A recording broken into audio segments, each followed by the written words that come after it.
Hello, everyone, and good morning, or afternoon if you're in the UK. So today, we got a very special guest, StickyMz. Hello. I'm also followed and joined by my co-host, Kazuto Kiri. Hey, Hello Sticky, again. thank you so much for joining. I'm really excited to have you on here. I hope you have an amazing day, and welcome. You're welcome. You're welcome. Good morning. Good morning to y'all. And good to be here. Yep. Well, without further ado, let's just jump right into it. Sticky, when did you start playing Destiny 2? So I started playing Destiny 2. I played the beta. When we got to test out the supers and mess with the inverted spire strike and things like that. And then I loved it. I thought the changes. I liked the supers that were coming out at the time and the changes they had made. And I remember loading into the strike with a couple of my friends and exploring as much of Nessus as we possibly could without actually doing the strike. And it was so much fun. Like we tried to go under the map to try to break into other areas because you only had so much of Nessus you could see. We accidentally stumbled upon a lost sector without even knowing what a lost sector was because the one was open over there. So yeah, I've been playing Destiny 2 since the beta. Okay, definitely enjoyed the beta. I have to say that. Kazuto Kiri, when did you start playing Destiny 2? I started playing when the DLC of Osiris and Warmind first came out. I wasn't the beta tester as you guys were at the time. I didn't have the DLCs. I didn't buy them myself. I just downloaded it from Game Pass when they originally were on Game Pass. Okay. As always, like I say, I started in actually, if we're talking about Destiny 2, I started in when the beta released too.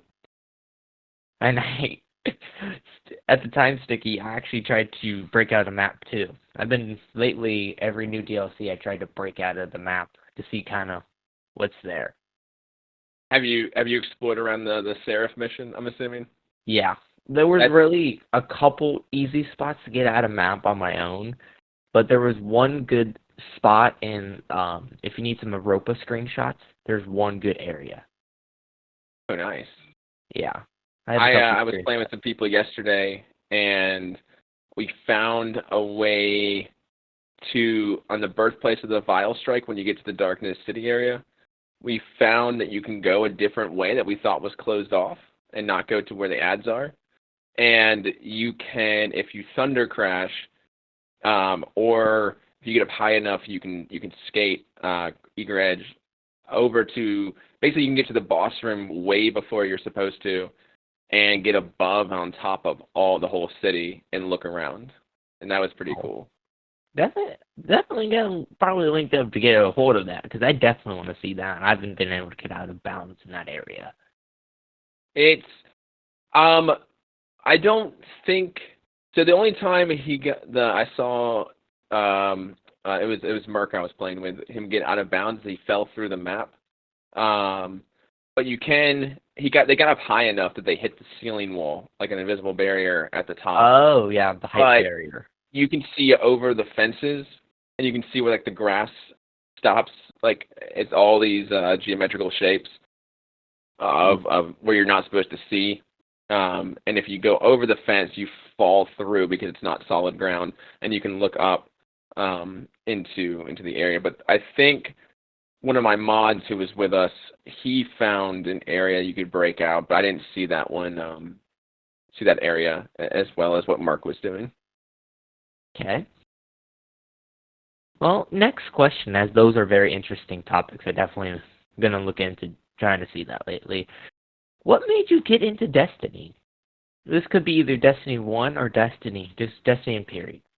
Okay, so I grew up on Halo. Halo came out when I was in high school. So I had played Halo, Halo 2, Halo 3. Like, I remember when Xbox Live first came out. Like, I was in college.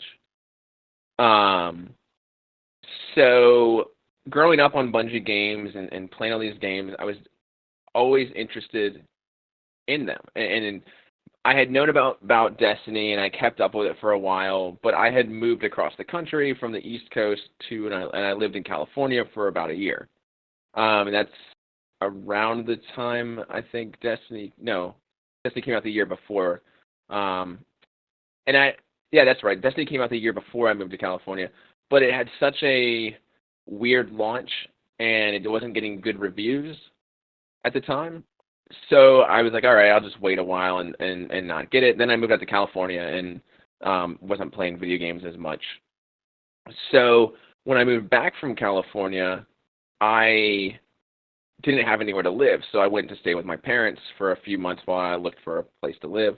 And I had some friends that had moved out of state and things like that, and they're like, hey, you should get this game. We can play together.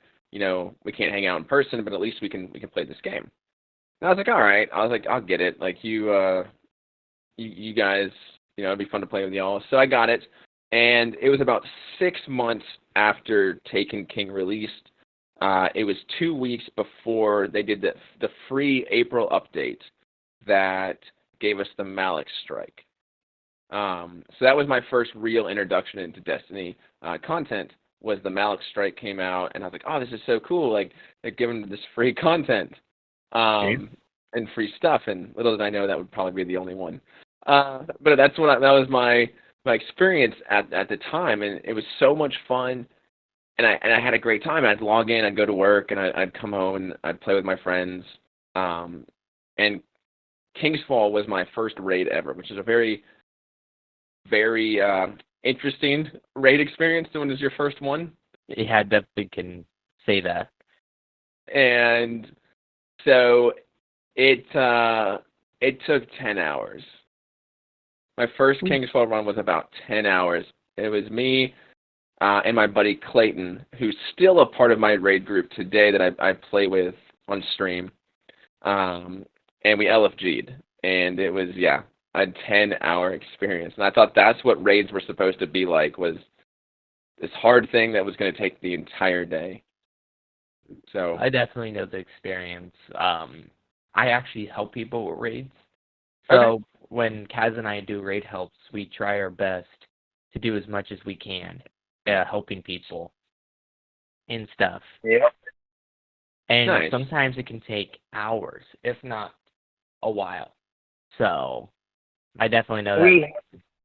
We haven't reached a 10-hour mark yet, though. I think we reached about 5 to 6 with the Vow last week.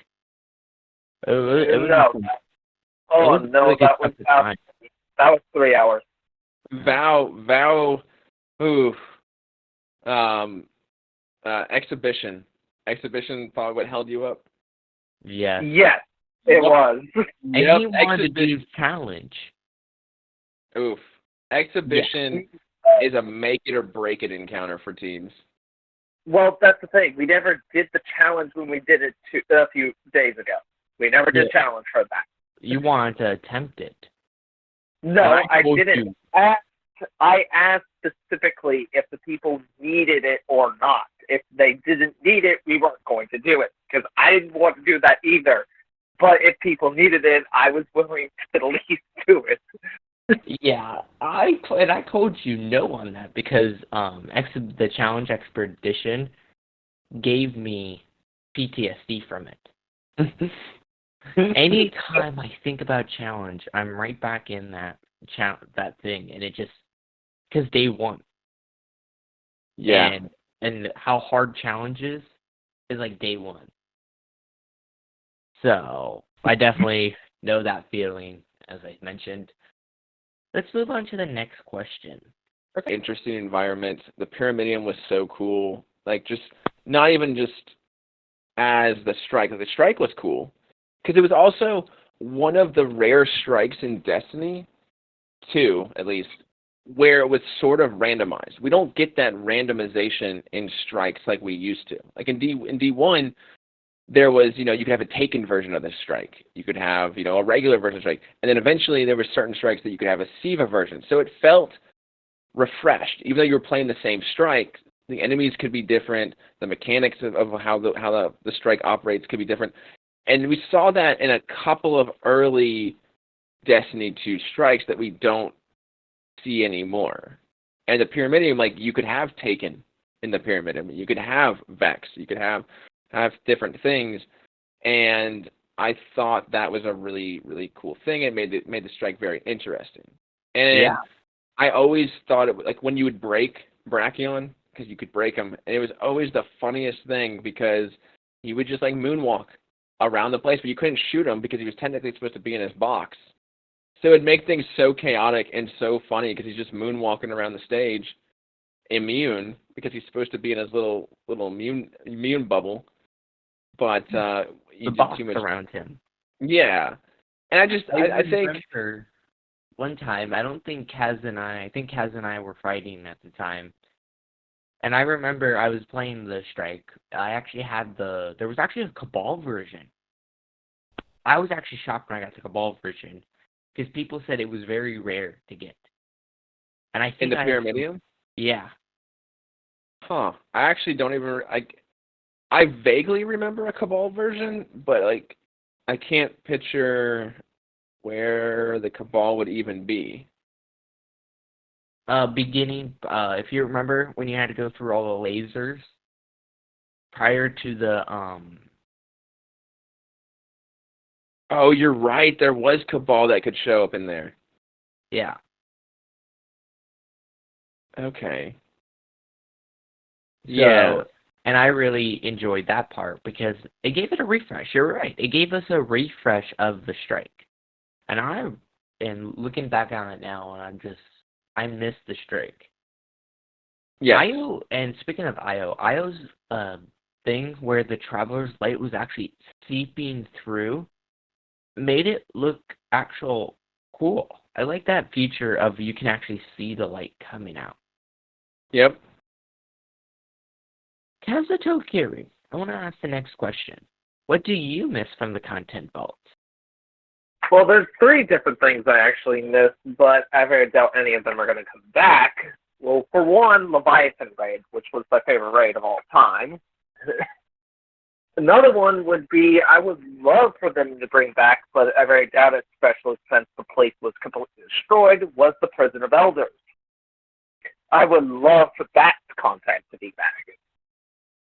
And the final thing was the strike on Destiny 1 specifically was the uncontrollable ogre that we had to kill back on Moon. You bringing up some good points. I have a feeling that they're going to bring back Prison of Elders at some point. They have to at this point in time. We've seen it in-game in the Prison of Elders strike. What's it called? Destroyed, first of all, and we killed the thing that was actually powering the place, and I very doubt Varix is willing to control the place again. We don't have the servitor was causing the issues. If I remember correctly, he was the reason all the escapees were coming out. And he wasn't in the place. I don't think it did so. That's why in the whole Beyond Light, that he even stated, after we defeat the darkness and everything, he is willing to turn himself in for the death of Cade. Because he knows he's the reason. Yeah, he left. So that's one of the stuff I was thinking. You have some good points on Prison of Elders. Leviathan, I missed that too, Kaz. That's where we bonded. On Gauntlet. We bonded on Gauntlet. When we spent, I think it was ended up being 6 weeks we spent doing it every week. Trying to beat it. We were doing it a single day. It was one of my favorite raids, so. Yeah. And then, he had some other good points. Can't remember else we talked about. What I missed from the content vault is some of the strikes. I do miss all the raids. The raids were fun. I remember Moments of Triumph having it, and it was really, really fun. What else do I miss? I missed some of the strikes. I missed the raids. What else do I miss? Oh, I missed the exotic mission, such as Whisper of the Worm and 0 Hour for Outbreak. Those were really fun thing that I enjoy and miss. Well, luckily we're getting the exotic mission rotator. Yeah. That's coming out in season 22. Now, it won't have Whisper 0 Hour right away, but they have mentioned that is a good possibility that we'll eventually get those back in the rotator as well. Yeah.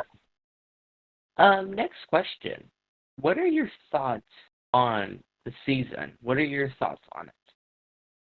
So this particular season, I think, is by far the best of this year. Just in storytelling and the gameplay that we got. I think the Battleground heists were amazing. I did overplay them way too much, grinding out everything, and so I haven't played them in a few weeks. But I did like the capped difficulty. I thought that was good. You couldn't just rush through. It felt challenging every single time, no matter what light you were. I think they did a great job of making an activity that was semi-like a strike, and that worked like a strike, but also had certain mechanics to it. While there were easy mechanics, it still had some mechanics. I think the storytelling has definitely made me excited for Lightfall. I was very disappointed with Plunder, and it left me kind of like a bad taste, like storytelling, because I just the story didn't really go very anywhere. Yeah. So I was very nervous that we were going to get some crappy story coming into this, but it's definitely met my expectations for what Destiny should be as far as storytelling. Like it's filled in some gaps of some areas. It's left us with some cliffhangers that are going to resolve over the next year or two. It's the weapons. All the weapons are good. It's not like other seasons where you are like, okay, I'll just pick and choose which weapons I want. I don't need everything, and then once you get the 2 weapons that are actually decent from the seasons, then you're like, okay, I'm done with this. But this one, I was like, I need all these weapons. Like, whether they're all great weapons or not, there was enough good ones and enough potential in the ones that weren't as good as the other ones that it kept me coming back to get those red borders. And it's the fastest I've ever maxed out all the red borders. I had that every red border by Christmas, and crafted weapon in that season by Christmas. I think that's like 3 or 4 weeks. Wow. Yeah, I definitely know the feeling. You must have had really good RNG, right? So I took advantage of the dawning. So during the dawning, I played a ton, and maybe it wasn't Christmas, maybe it was New Year's. I'm getting I might be getting it might have been New Year's, so it might have been about 6 weeks it took me to get everything. I think I had most of it done by Christmas, but then I had to finish some stuff out with the Aquilos weapons by New Year's. So during the dawning, you got like double boosted for weapon levels and things, and so I took advantage of that. And I played I've done about 150 heists, and I haven't really done a single heist since New Year's. So that's just to say how many heists I did, because I would get the 40% from leveling up, to level up my weapons every single time, plus getting the kills. So every single one was at least 1 to 2 levels of leveling up my guns to get them crafted. So I was doing it so much. I had so much umbral energy.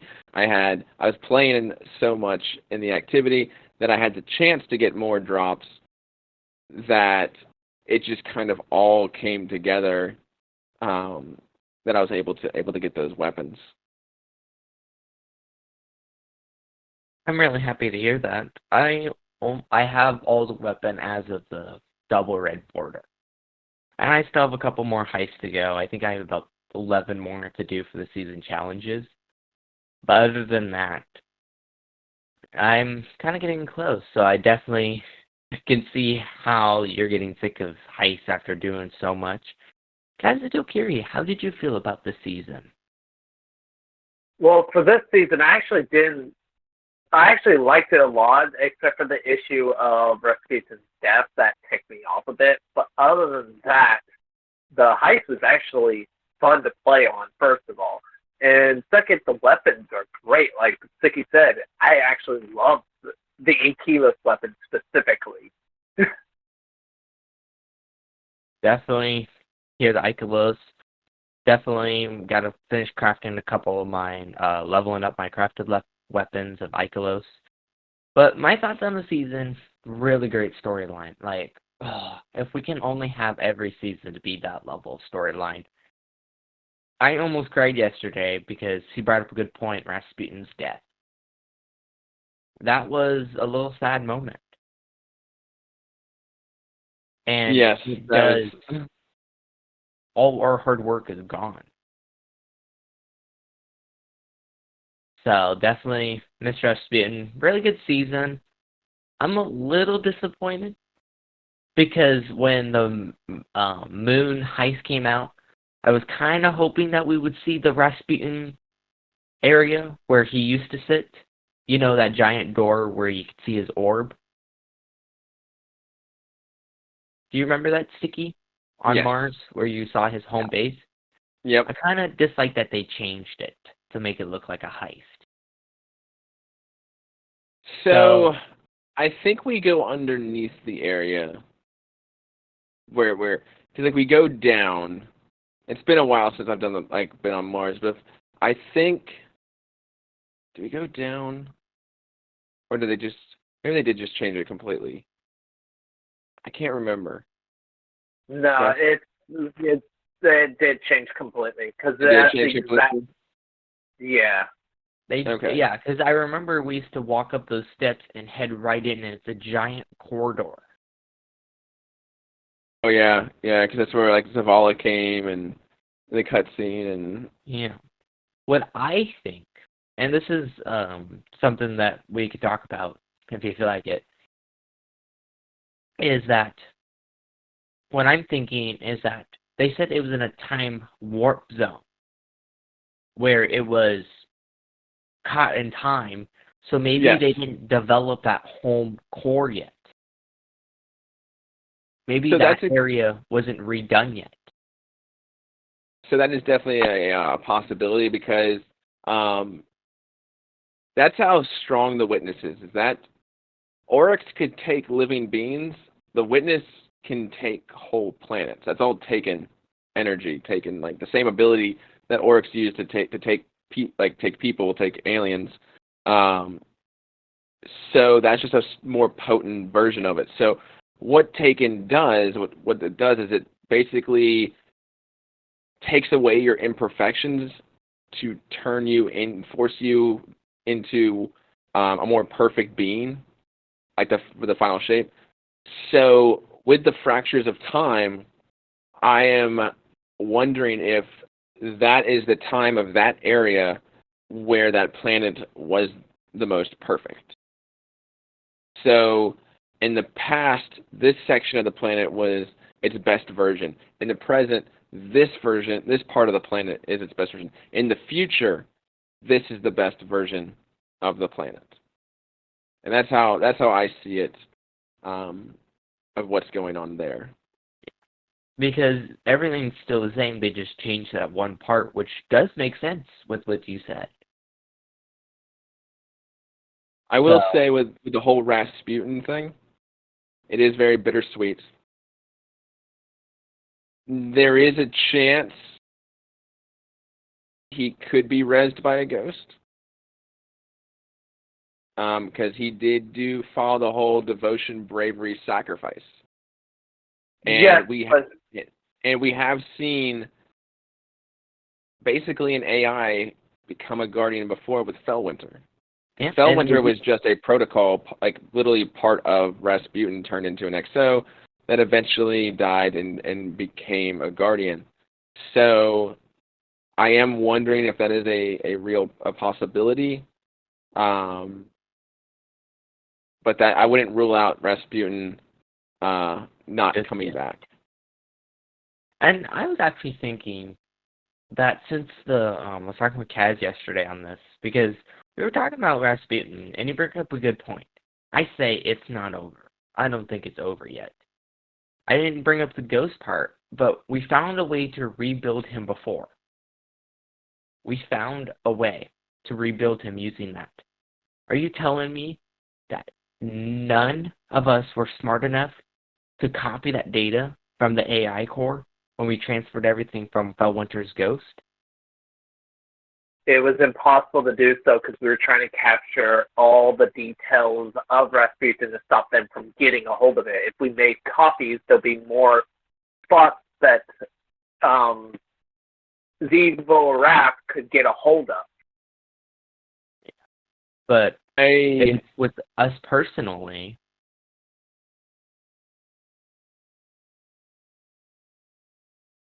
what are your thoughts on that, Sticky? So I think if we would have copied anything, Anna wouldn't be as distressed as she was. I think this was, as far as the Rasputin that we know, this was a finale. I feel like that it would be, if it was like, oh, by the way, we have a copy, I think it would be bad storytelling and lose the impact, the emotional impact that we all had yesterday. And that's how I feel also about Cade's death. If they brought Cade back to life, it would ruin Forsaken, the storyline that built up Forsaken and the emotions everybody felt. And so that's how I feel about. Now, if he comes back as a Guardian, he's not going to know who he is. He's going to have a different personality, things like that. That doesn't necessarily ruin anything. But if it's just we have a backup, I feel like a lot of people are going to be like questioning why Anna Bray was so upset. Why did she? Because if she knew she could just rebuild his personality, rebuild him from scratch, I feel like it wouldn't have been such an emotional moment. You have a good point. It was just stuff that I was speculating, because I don't think we're going to ever lose him. I think he is going to come back either as a Guardian or something, because that does make sense. He did do everything for that. And it's a powerful connection. If he does come back, it makes me wonder, if he comes back, is Anna going to tell him about his past?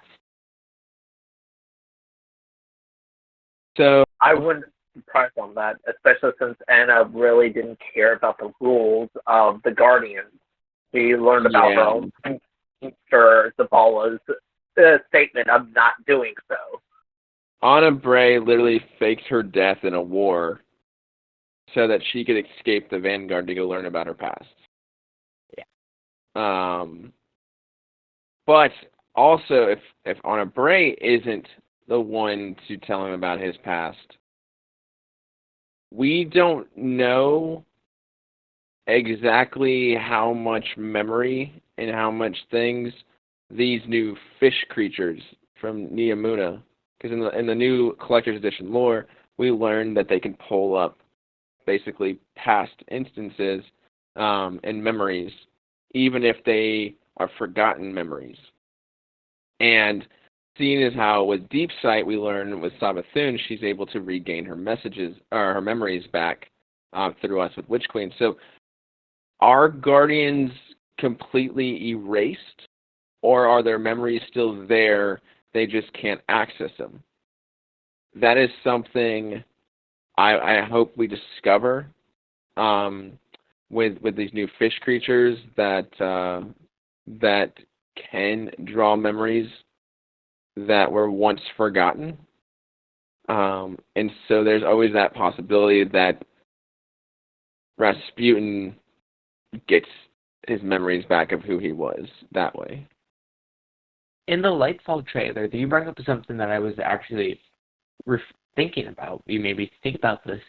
Do you think the Lightfall trailer, when we're kneeling down in front of the giant fish pond with Puku, do you think that is us trying to connect to our past lives? So I don't think so. I 100% think we were never going to know about our past. Like, that's Destiny, and Bungie wants our Guardian to feel personal to us. There will never be a canon backstory, as far as I understand from Bungie's philosophy, because everyone's Guardian is supposed to be their personal story. It's why they didn't even give us voice lines for a very long time, is because they wanted us to insert ourselves as the player into our Guardian. So I do not think there will ever be a moment. I could be wrong about this, and time will tell. But I do not think the way Bungie has created what a Guardian is to the player, that learning our backstory is beneficial to the immersion of that game. Because once we get a canon, this is who we were, that kind of takes away from all the fan creations of their Guardian and all the stories and fan lore, and it kind of puts a personality on your Guardian. Even if it's a past personality, it's now a personality that some players may feel inherently obligated to play into, with their fashion, with the way they do things, with the way they view the storyline. So I do not think that we're going to learn our past. You bring up some good points. I definitely am understanding that. I definitely will definitely wait for Lightfall to see what that room is then. Next question. I swapped these questions around in there. In your thoughts, what is the biggest issue in Destiny that needs to be fixed in your mind? Ooh, oh wow. I know we got the state of the game the other day. So a lot of my issues that I have, like I am mostly a positive creator when it comes to how I view the game. Like, I'm not going to make content for something I'm always negative about. And I have made a few negative videos. I think the angriest video I ever made at gameplay was when Master Kingsfall came out, and I kept getting killed by all the unstoppable ogres and totems. I was so mad. But I think the biggest issue is replayability, because we've fallen into this cycle, and Bungie has acknowledged it, where we have 7 weeks of story content. The story may last anywhere from like 10, in Plunder the stories were lasting 10 minutes, to maybe an hour of story content each week, and that's it. So then you just go back to doing the same thing you've always done. And there's nothing wrong with doing the same things and going to strikes or raids or stuff like that. But there isn't enough as far as like refresh in the strike playlist. I mean, Gambit's kind of a mess right now. Like, they took away 2 maps, and they haven't given us any new maps in years. What is it, almost 3 years now? So we've been playing the same stuff. Like, there's only so much you can do over and over and over again before it gets stale. And even Crucible, like, they took away like 11 maps. They've so far given like 2 back, and we're getting two ones they took away back this year, as well as a new one, and they made a new map last year. I think that if they made certain things like patrol zones like refreshed, because in D1 patrol zones were kind of refreshed. You'd have different enemies that were in your patrol zone just randomly. Like, I know there was it was something of Crota, right? That they were in the patrol zones. They were like these hard knights with swords that weren't there before, and they came about in one of the DLCs. And then you'd have something else and something else. So like it refreshed the patrol zones and made them feel more alive as well, instead of it just, all right, we're going to listen to Devram K miss his shots for the 7th year in a row in the EDZ. Okay, we know this is going to happen here. We know these enemies are here.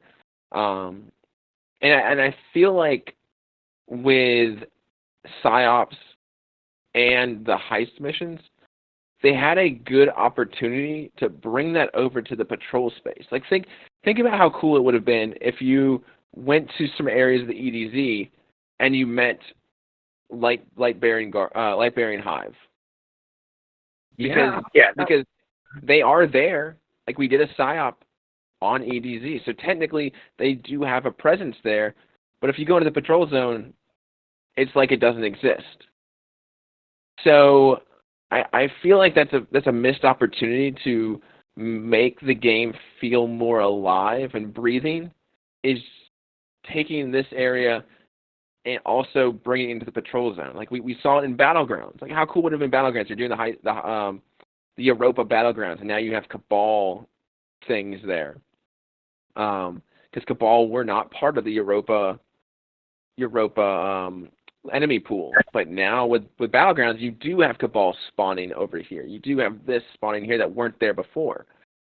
And I think making the game feel alive in a similar way that they did to D&D 1 would definitely breathe life into different areas and make the maps and patrol zones feel less stale after 6-7 years of doing it. Yeah. Definitely. Kazadokiri, what is the biggest issue in Destiny that needs to be fixed, according to what you think? I do agree with Sticky on this. They do need to bring it more alive, but I don't, other than the PvP being all stale, I don't have any other issues. It's basically everything's just old now at this point, doing things constantly, not having anything new coming out except for DLCs, and that's about it. Yeah, I definitely agree with both of those opinions. The stale, because I get it. When I'm not playing with people, I get the stale effect, but when I'm playing with people, that tends to go away. Sticky, I gotta say this now, you definitely have an opinion on Gambit, same here as me. I was not expecting you to mention Gambit, because Kazadokiri doesn't feel like Gambit needs to be fixed. But they did take a lot. Well, no, it does. I do agree it does need to be fixed. I need to add more. But at the same time, it's the only type of PvP that I love. Yeah. But as I was saying, there is some maps that went away, so that bothers me a little bit, because then you get like the same thing. I keep either getting Pacifica, which is a Titan map, or the one on EDZ. I can't think of the name off the top of my head. Yeah. But I get those two maps. There's only 3 maps in Gambit. The one on Nessus, the one on EDZ, and then the one on Titan. Like, I understand you're having trouble. But at this point in time, we're getting really...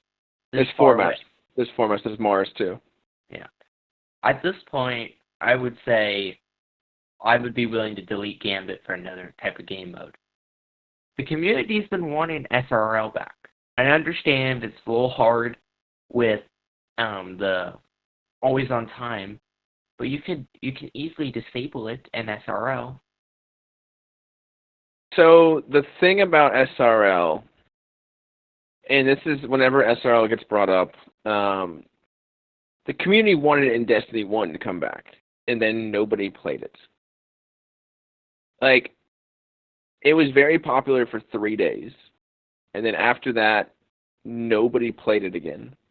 And Bungie even said, like, if I remember right, Bungie even said, like, hey, you know, this wasn't worth the effort, kind of thing. Like, nobody, like, this event was supposed to last 2 weeks, and nobody did anything after the first, like, 2 to 3 days. So I don't see SRL coming back because of people, once they get the stuff, like, most people are just going to leave. and not play it. And it takes so much effort to make a map like that it's probably not worth the resources to bring that mode into the game. It was an idea since we Gambit getting. I think if Gambit would have been like almost like a tower defense type thing, that's what I wish Gambit would have been. Is like you have these two teams on opposite sides, and you're taking zones to work towards the middle. And whoever wins. You know, you fight your ads. You send your blockers over to their side to keep them from moving forward and stuff like that. You try to take their tower, and I think that would have been a more fun activity than what we got. I think Gambit was a lot of fun when it first came out. I did reset 3 times before Black Armory dropped because I wanted all the weapons. So I did play a lot, and I did enjoy Gambit Prime. But there's only so much of the same thing you can do on the same maps before you just can't do it anymore. Definitely know the experience, as I am a Dredgen. I have my Dredgen title, and it was a pain to get. I think I got it prior to Beyond Light coming out, because it was a while to get it. But definitely see Gambit. I actually just came up with an idea for Gambit using the patrol zones. What happens if they kept the same thing where you bank moats and stuff on the planet, and you have to fight to get to the new areas? Like, you start in the Exodus Black, then you work your way to where the strike is, the Prometheus ground where in the Exodus Crash where the ship is. You have to go in to beat that tank. Yeah. Thing, and you work on it, and then at the end you can either claim your loot or you can attempt to win and get more loot. And then when you send a primeval, you have to go to this teleport zone or you die. And then sent back to orbit. So that's just an idea that I had to refresh Gambit and the patrol zones all into one. Do you have any thoughts on that idea? I will be honest, I just got a message and I read it real quick, so I didn't hear your whole idea. So I do apologize for that. Would you like me to repeat it? Yeah, absolutely. Repeat it. So, let's say we land in the Exodus Black, where Failsafe is. You kill ads, you summon a primeval, and so on. But as you bank, you unlock more of the map. You unlock the cistern. And as you unlock map, you keep banking, and then someone sends a primeval. You have to kill it and go to the safe zone by a certain amount of time. If not, you die and return to orbit. We do it in the patrol zone, though. Yeah, no, I like that. I think it'd be a lot of fun. Yeah, and you can either continue with sacrificing your loot. Like, if you don't want to continue, you can go to orbit and rematch and stuff. That was just an idea that I came up with, and that. Yeah, I like it. Next question, Sticky. What are your thoughts on the end of the season storyline, especially what happened after yesterday? Oh, it's got me hyped. It's definitely got me hyped.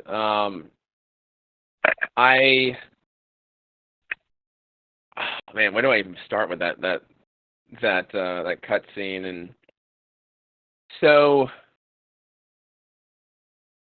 I'm glad that I was semi right when I was telling people, like, you can't beat the god of war by fighting it. You can't beat the god of war. Like, there's not enough thunder crashes. There's not enough fists of havoc. There's not enough crayons that you can eat. Like you can't do this. Because it even says in the cutscene that the Wrathborn, retreated, which means we made Ziva Wrath weaker. And the reason why she was weakened was because Rasputin sacrificed himself. And that's exactly what we saw with Sagiris sacrificed herself to save Osiris, and Ziva Wrath kind of retreated a little bit. So basically, the only way to win against Ziva Wrath is to not just take your piece off the board, but to make sure your piece can't come back to the board. And I'm saying that very strategically. So I think that was pretty cool. I know a lot of people think that there was a ghost that appeared in the cutscene to res Rasputin. I've gone over the audio many times. I had people in my Discord listen to it with me. To me, it sounds like a monitor or something turns on, but there is something else that happens off screen in that cutscene when Elsie Bray is hugging Anna after Rasputin's dead. That I'm sure we will find out later about. And I think it's very interesting to me to see the change of Ikora and Zavala. Zavala feels hope right now, where Ikora feels fear. And they said that when you went to the vendors and talked to them. Yeah. And it's kind of different than what we saw in Red War, where Ikora doesn't necessarily have hope, but she wasn't scared. Where Zavala was scared because they lost their light. Zavala was scared because of losing the meaning of his existence. And I think that's very interesting to see Zavala's emotional development after we spent an entire season being his therapist and dealing with his trauma in Season of the Haunted. Basically. So Zavala has definitely grown as a character. And I think I'm just pumped. I think the storytelling in that cutscene was amazing. I think the storytelling is great. I think Aramis is in a lose-lose situation, and she knows it. And because if you listen to what she says, she doesn't say she wants to destroy the Traveler. She says she wants to make sure it can never leave another group of people ever again, like it did to her. And so in some way, she was trying to make sure we kept our power. And that's how because if you listen to the audio files in the Seraph dungeon, she sounds sad. She sounds very, very sad. Almost regretful over decisions. Now, I do not think there will be a redemption arc for Aramis. I do not think that. I know a lot of people are like, oh yeah, we'll get Aramis as an ally. No, we can't. We can't, storytelling-wise, you can't just keep turning your enemies into friends. At some point, that just becomes lame storytelling. Do you think, I don't know if you made a TikTok, because I can't remember on right now, but do you think Aramis could be planting the seeds for a rebellion to give us be able to strike at the witness? I don't know, but I do think she knows that if she was to ever go against the witness, that she will be turned into a scorn. Because she's seen her people, including the technocrat, get turned into a scorn. Slaves, mindless slaves, to work for the Witness. So I think she knows that if she is to do anything, she's kind of fucked. Either way, she's too far in at this point. She can't back out. That's So what she might be she might be trying to even the playing field in some ways, but I don't think we'll ever see an active active rebellion or anything with Aramis. Okay. Because I'm going to give you a little backstory on why I think this way. Because in the dungeon, she was there. I don't think the Witness wanted her there. So she could be betraying him to leave the messages. And then what happened with the Witness, to see the Witness do everything, you see her friends, her family turn to scorn, hurts her. And she is in a unique position. If she does become a disciple, she might be able to be in a position where if she gets a pyramid ship, she can easily say, hey, I want to work together, I want to stop the Witness, I'm willing to sacrifice myself. And if she does sacrifice herself to become a Scorn in order to play that card, it might be the best play for her. And that's why I was thinking that. And so too, Carrie, what are your thoughts on the end of the season story? Because I haven't asked you yet. Yes, I do agree on both sides on this. I really think that at least I think the Traveler is not going to leave us at this point. I think the Traveler is just protecting us, in my opinion. He hasn't left, and that's Aramis actually was surprised that the Traveler didn't leave. Which I was surprised too, especially since we've had so many dark futures where the Traveler would have left us. So it was an actually interesting concept where the Traveler decided to stay with us. And that's another, I want to bring that up before because you gave me another idea. Maybe the Traveler decided not to leave because he saw Rasputin's sacrifice and knew that if he was a guardian, things could actually be better. And I think ultimately that the Traveler did it as a move to protect humanity, a way to not be monitored because he's outside the city, and to stand like it's being a protector. And that's just some stuff I was just thinking about right now. So how I interpreted that.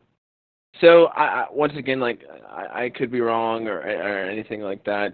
I took it as the Traveler saw that we were willing to sacrifice for it, and that is why it stayed. Because, like you mentioned, the Dark Future, like the Traveler does leave, and we saw with Savathun being pulled. The Traveler is okay with leaving us.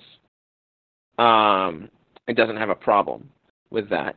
So I saw it as when Rasputin sacrificed himself and we were willing to destroy our basically greatest weapons against the Witness in order to protect the Traveler, that we got our ultimate goal of what our job was. And the Traveler decided not to move any further because it's like, okay, they sacrificed to protect me. Let's see how this plays out, kind of thing. That's how I interpreted that scene. Something in the storyline, as always, I give my opinion, is that it was really interesting. I like the storyline. Please give us more like that all the time. I will take it. That is how good I've enjoyed the storyline. I wish every season could be like that, major thrill and stuff. But it was really good. Let's move on to the next question. What are you most excited for in regards to like Sticky? Well, obviously, as a lore creator, I'm excited for the story and the changes to ideas that we've come to think about, and the learning of new ideas and new lore. Like with Witch Queen, we learned that the Hive can become guardians, and we also learned new things and filled in some gaps of the Books of Sorrows and stuff. So I'm very interested to see where the story plays out, and any questions that we've had for years get answered, as well as new questions and theories. And I am excited about going to the new planet. I think it's going to be one of the biggest planets patrol zone areas that we've ever had, simply because not only do we have, the horizontal space like a normal patrol zone, but we're going to have the vertical space of climbing buildings like Spider-Man. So I think that's going to be, because I think they've even said a lost sector could be 7 stories up and you have to get through a window, and stuff like that. I think I remember them saying something like that. And so I'm very interested to see how a difference in the way we even play more vertically than horizontally is going to impact the game as a whole.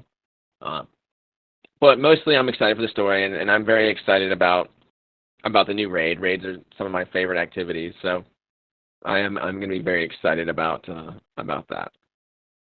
I definitely am looking forward to Lightfall. Like you said, the storyline. I don't think we're going to stop Callus for the Witness. I think something major is going to happen, because we have the pyramid ship. We got the new look for season of the Defiance, and you could see important information. And that's what scares me, is that you can see this information in the game, and you can see that, we're going to lose. I have a feeling that Lightfall is going to be ourselves picking up, or basically losing and dealing with the battle of loss. Kazuto Kiri, what are you looking for the most for Lightfall? The story and the new strand ability, because I'm a main warlock, Sticky. I don't like playing any other classes. In my opinion, the jumps are horrible for the other two. That's the way I feel.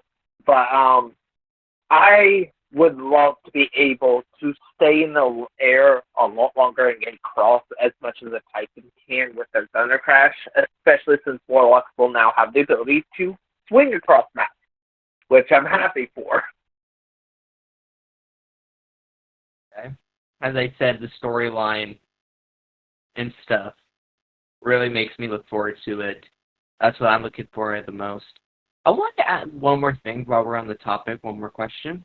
What is your favorite passage and favorite part of the Lightfall Collector's Edition? I know we were talking about this earlier, and I decided I wanted to put it here instead of a little bit.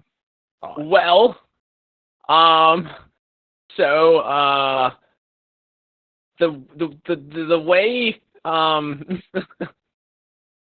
decided to describe Callus's nipples. Because why? Why did they do that? Of all the things they could have done, they described the color, basically the shape, the texture, that they were pierced. That the only thing that was left out was how they taste, and they made sure to say, I don't remember how they taste. Why?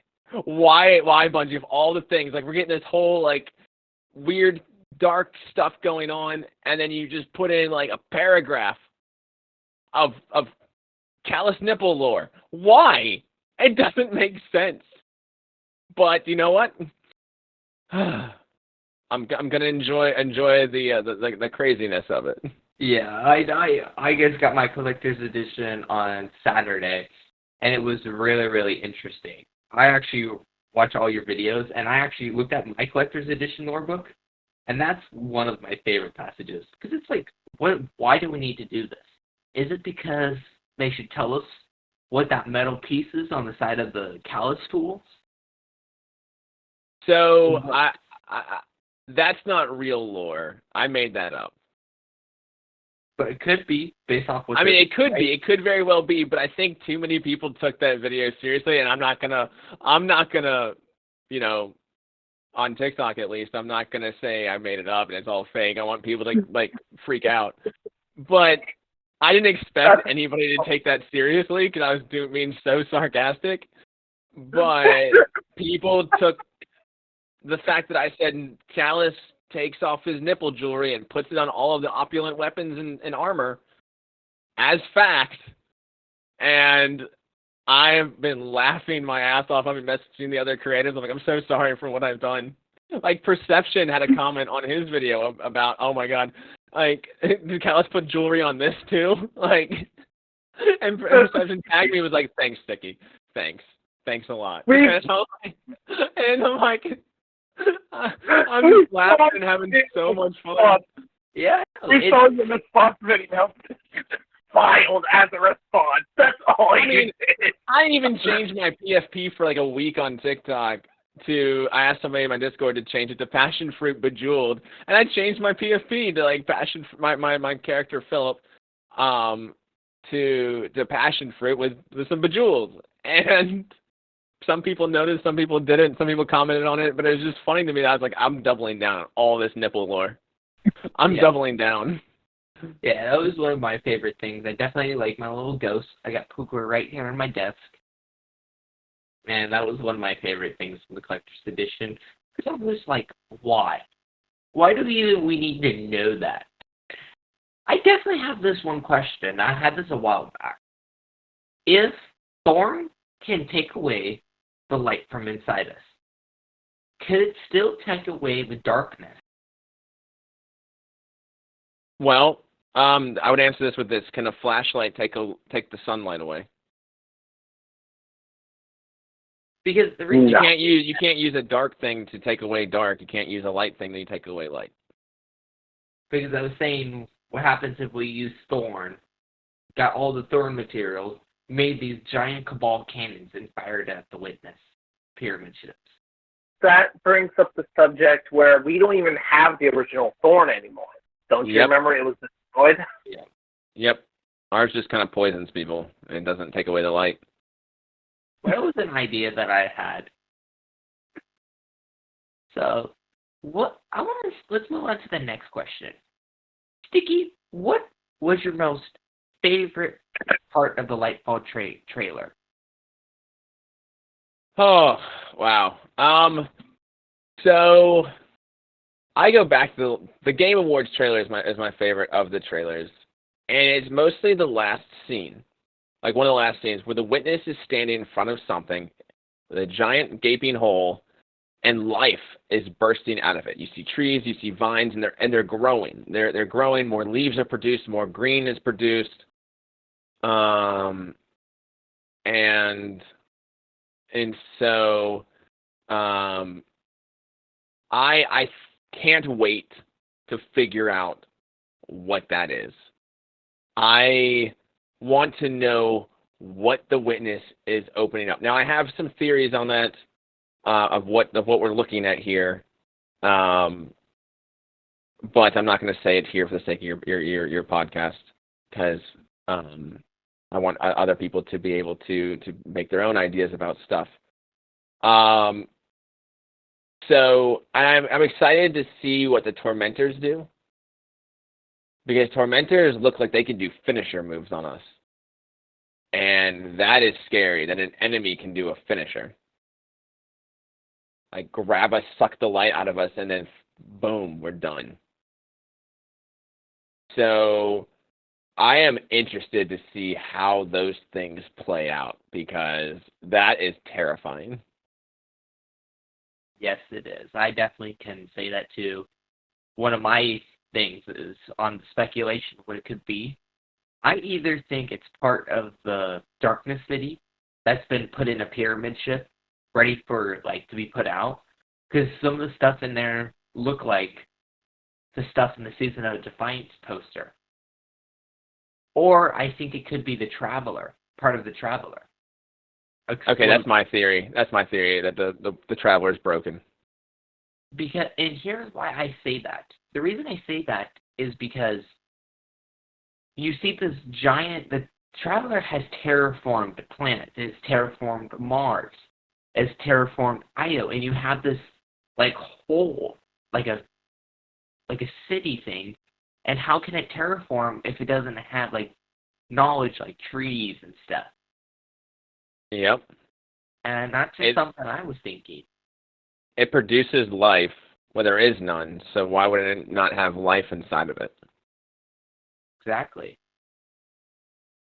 Well, Captain Tokiri, what do you think of the Lightfall trailer?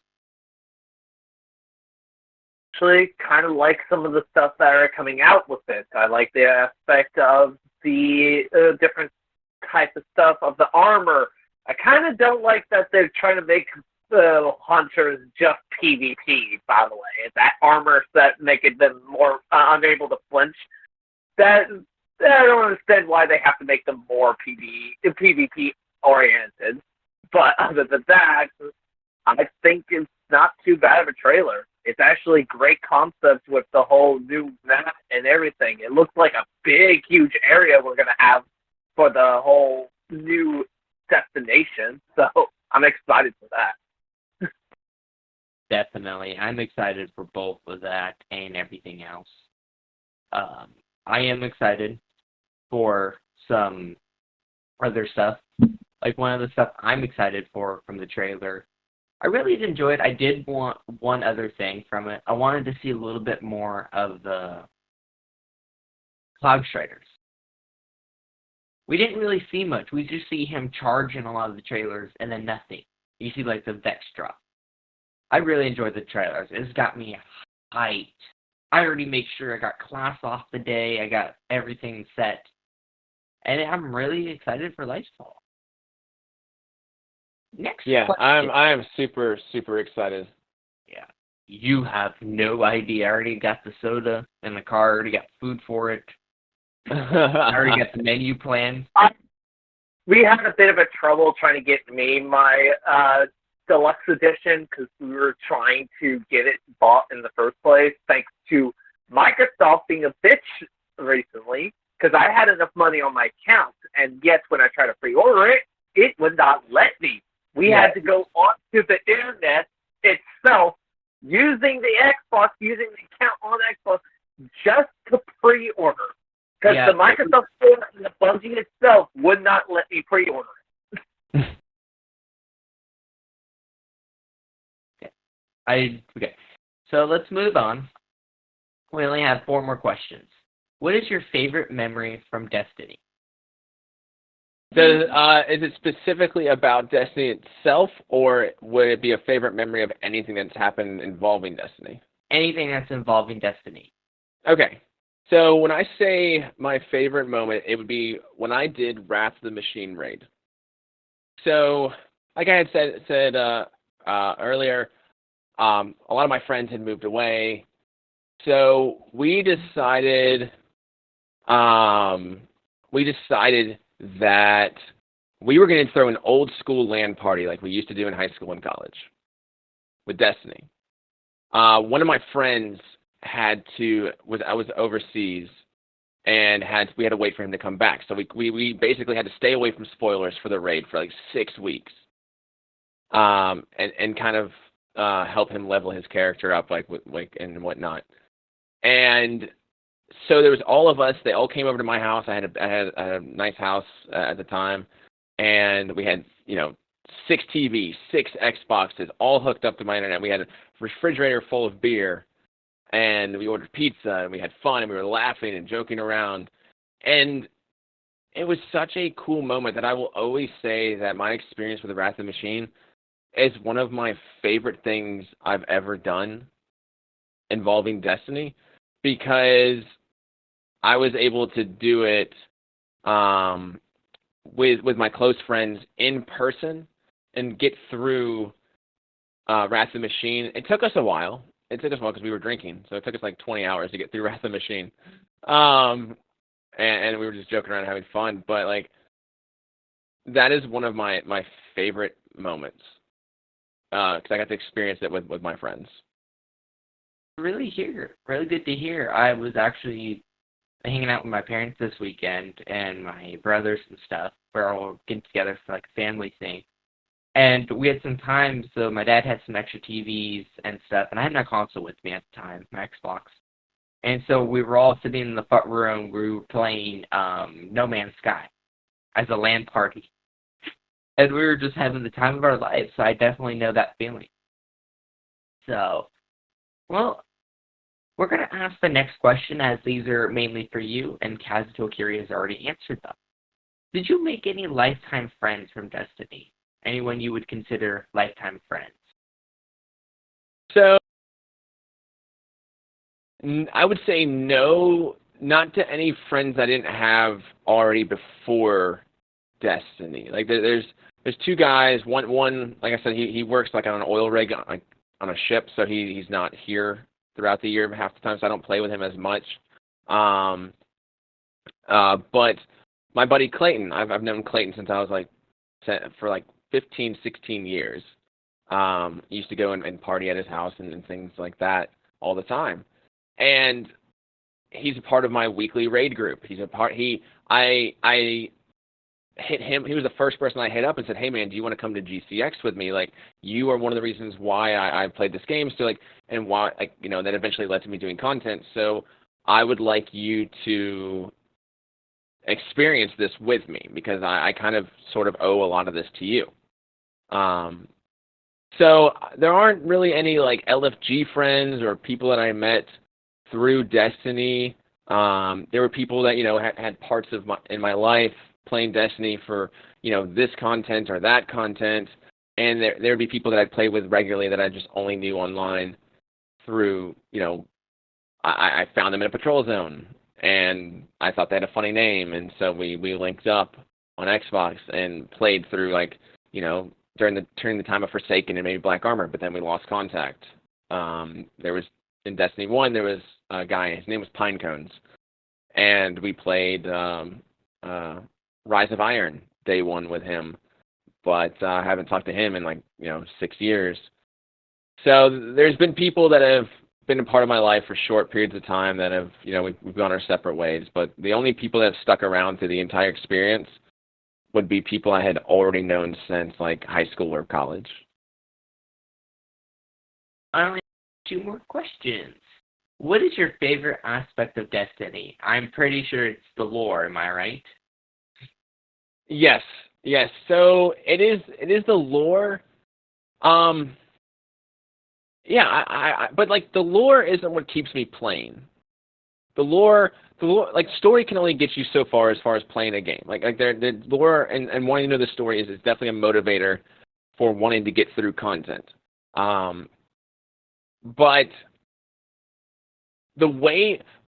my favorite aspect of Destiny are the puzzles, so to speak. And I mean that not just raid puzzles and dungeon puzzles and trying to figure out the mechanics, but I've never been a content consumer. I don't watch a lot of people's streams unless I know the person. It's just never been my thing.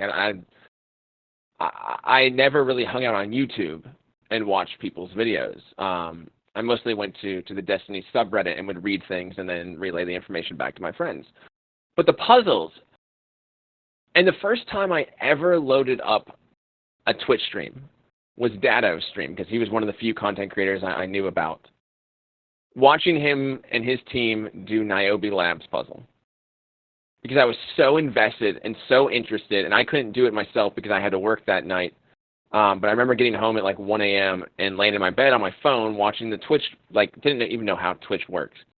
And just laying in my bed, just sitting there, watching them get so frustrated at the Niobe Labs puzzle. But that's what I like. I like the puzzles, whether it's the secret missions of finding puzzles or whether it's I was so happy with the Telestar thing that went nowhere. Because it felt like a puzzle to me. Yeah, and I spent 4 hours talking about it, trying different ideas on stream, all this stuff, because I was so, and I knew, and I'll be honest, I knew probably about an hour into the whole Telestar thing that it wasn't going to go anywhere. But I decided to play into it and make theories about it and test things out for the sake of people watching. and because it was such an interactive experience that led nowhere, and it was kind of disappointing. But at the same time, I still got fun out of an imaginary puzzle that I created in my head, thinking that this was going to be something more. I think that was the first day I turned into your stream as I was able to. And I think that was the first night I was able to actually tune into it. And I remember you trying to solve it, and I kind of pitched some ideas about shooting, where it was shooting was a little bit bigger, so you could try to maybe do something. And I'm really glad to hear that you enjoy the puzzles. One of my favorite puzzles was Corridors of Time. I took a break that season, so I didn't really experience that one.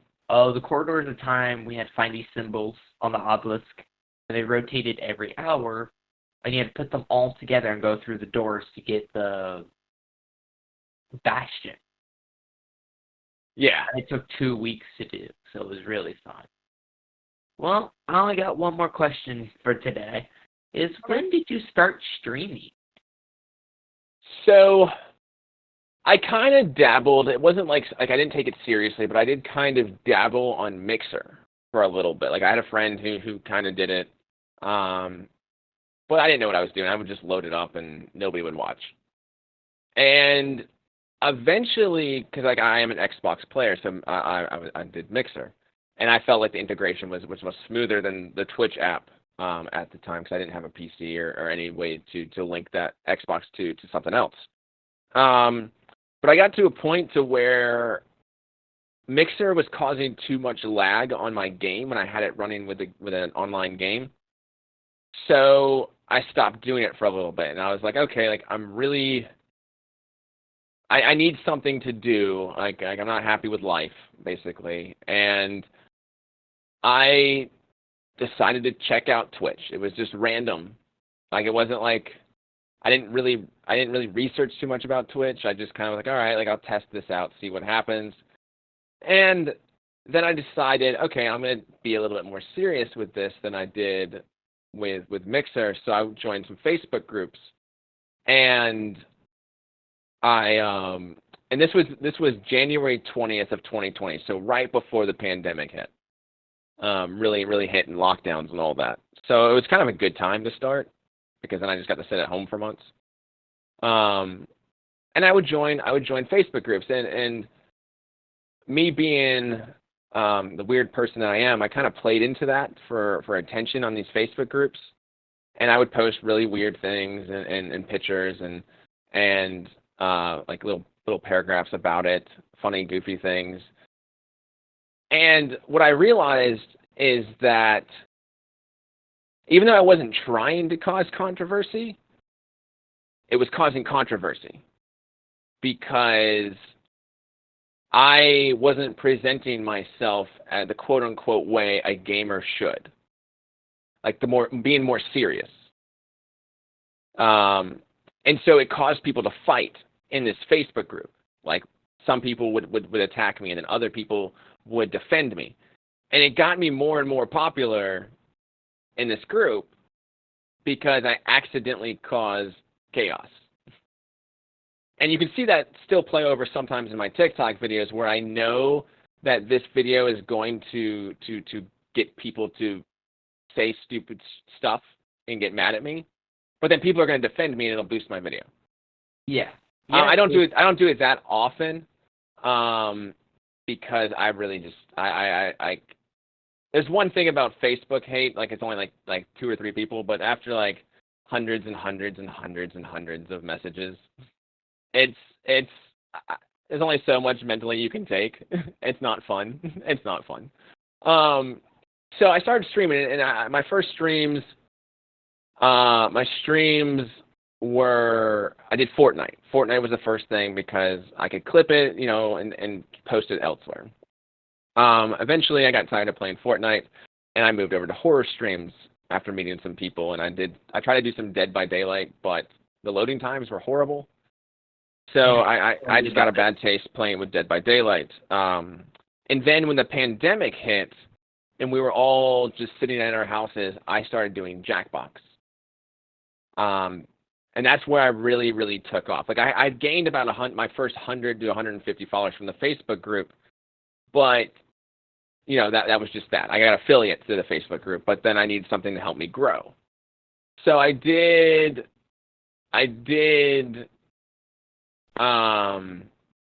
Jackbox, and so about 4 to 5 times a week, I would play Jackbox with viewers for 3 to 4 hours, and I didn't do a voice chat or anything like that, and that's how I gained another 200 to 300 followers, because Jackbox is a very easy way to gain a following, even if it's not going to be your main thing, because people want to play the game, so they're not going to go to bigger streamers that have a lot of viewers in their chat because they know they can't get in.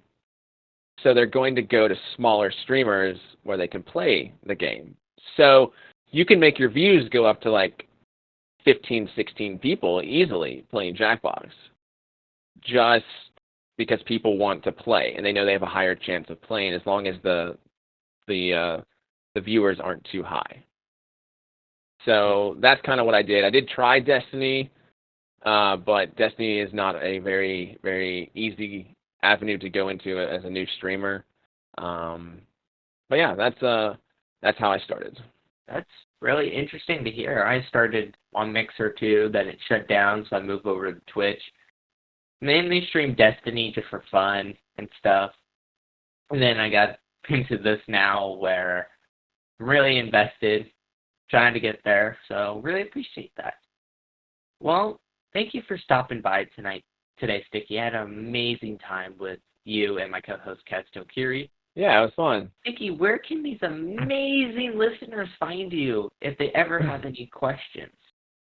So if you have any questions, you can find me on TikTok at StickyMz. I also Twitch stream, same name. I'm on Instagram. I do sometimes post on Twitter.